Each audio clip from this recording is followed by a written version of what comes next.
The Gospel of Gold by G.S. Lewis. Was that Master Lance? Whispered Marina in an awe-stricken voice. It might have been, answered Jinichi, looking away at something else. But what was he just doing here? How did he slip in? Following Jinichi's gaze, Gold saw that he had relocated Faulkner on his enormous Pidgeot, still circling about the League's HQ mountain complex. If it was Lance, Gold added, how was he not spotted just now? Why aren't any gym leaders giving chase? He turned to their host. Will? I don't... The elite hesitated, uncharacteristically lost for an answer. No, that doesn't make sense. From the last I was told, Lance was wanted at any cost. If he should enter headquarters, he would not be permitted to leave again. Maybe your information is outdated, Jinichi began, but just then, Marina uttered a startled cry. Look! She pointed. Over there! What is it? Will inquired. Gold saw it too. From the direction Charizard had flown, there was a sudden, intense red glow that was rapidly expanding. It drifted upward, and within mere seconds had taken the unmistakable shape of a tower. Oh my god, breathed Jinichi with horror. What?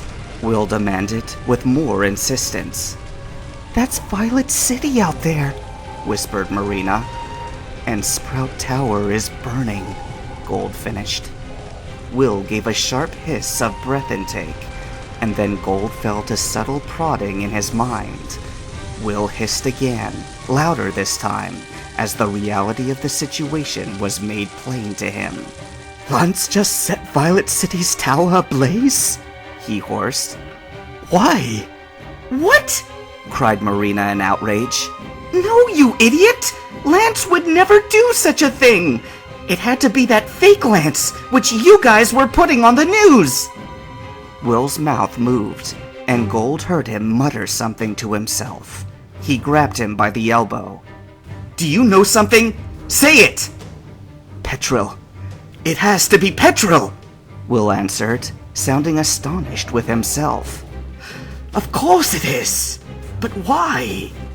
Will, talk to us! Gold barked, shaking him roughly. Who's Petrel? I remember you mentioning him once.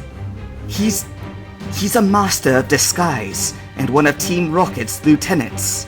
There were 4 that I knew of. Apollo, Ariana, Proton, and Petrel. Ariana securely locked away in Ecruteak, and the other 2 are dead, making Petrel the only remaining leader that they still organize under. But he answers to Karen, so... Will frowned. Why would she order him to commit this wanton destruction? Why do you need to ask? Marina practically shouted, positively livid. To frame Lance, obviously! She hates him! Perhaps, but think it through! Will answered sharply.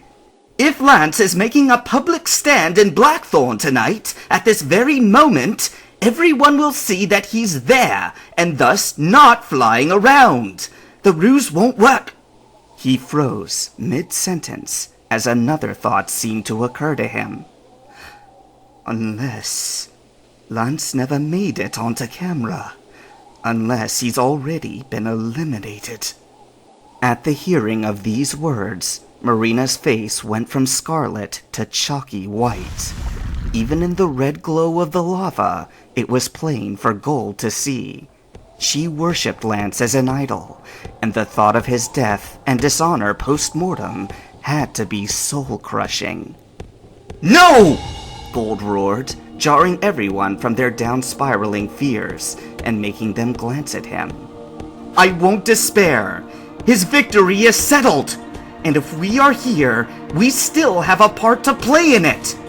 He pointed across Bruno's battlefield to the distant gates on the other side of the lava platform. Will cut me off before, but listen now. Koga's room is just behind those doors. He still holds Lance's Pokemon team. If we can't get it through the computer... Junichi finished his thought brightly. Then we'll just bust into his quarters. We're already deeper in than any of them thought we would get. And look! He pointed skyward, and as the others watched, they saw Faulkner's Pidgeot wheel and burst off west toward Violet City.